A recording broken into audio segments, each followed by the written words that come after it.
Отборът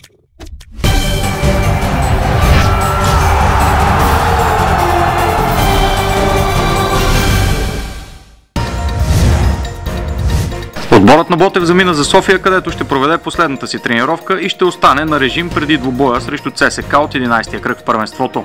Срещата на стадион Българска армия е утре от 18 часа и 45 минути. Канарчетата отпътуваха за столицата с две промени в разширения състав от мача с Локомотив Пловдив. Извън сметките на треньорския щаб заради наказание и контузия остават съответно Радослав Терзиев и Момчил Цветанов.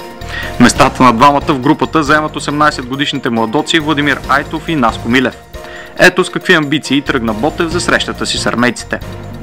Лъчо, след малко отбора заминава за София, където утре излиза срещу ЦСКА, лидера във временното класиране. С какви амбиции тръгвате за София? Отиваме след играем с отбора на ЦСКА и така ще излезем, ще гледаме, покажем нашата игра и какво стане.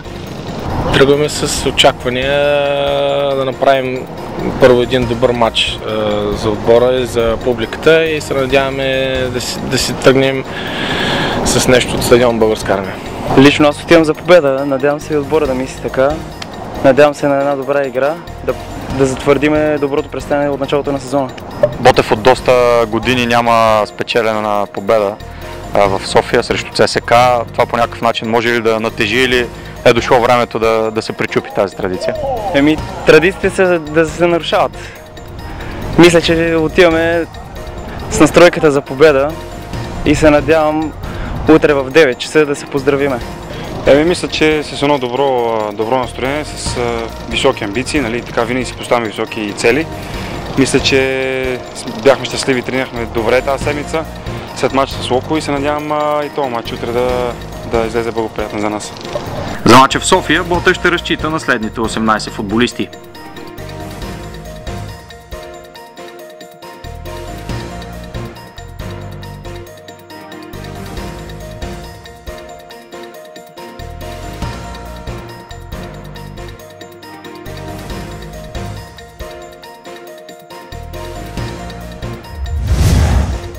Малко преди заминаването на отбора за София, футболистите научиха и жребия в турнира за Купата на България, който отреди ново пловдивско дерби през настоящата есен.